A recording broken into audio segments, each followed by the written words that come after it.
Si Mother Earth kasi Ano yan Kasi, pinamumukha niya sa akin. Dapat ako daw ang padre de pamilya. Oh my God, friend. Nag-feel kita. Oh, paano naman yun? Ano pa sinasabi niya? Ewan ko ba? Para kasi... Ang over.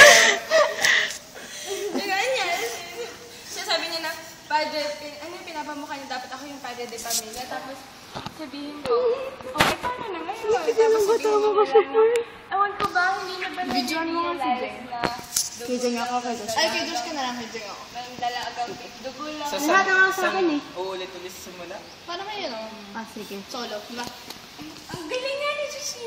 Oo nga. Be proud of yourself. Game na? Game na. Basta adlib na lang, saka isama Please, Sir De Quattro. Pakiayos. Lights. Huwag lalaki yun. Josh ka, diba? Jeng ako.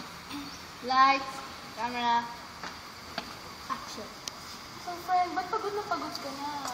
Si Mother Earth kasi Ang nangyari? Kasi pinamumukha niya sa akin. Dapat ako daw ang padre de pamilya. Oh my gosh, friend, knowing you, alam ko napaka-stressful yan. So Yeah. paano na? Ewan ko ba? Hindi niya kasi alam na dugo ng dalagang Pilipina ang dumadaloy sa veins namin. Oh my gosh, friend, napifeel ko yan. Pero alam mo naman kasi, hindi mo naman siguro kailangan na maging guy or macho para lang, alam mo yun, para maging padre de pamilya. Pwede mo naman silang alagaan na girl lalo ka eh. Tingnan mo nga yung upo mo. Tsaka ka. Tsaka ka rin.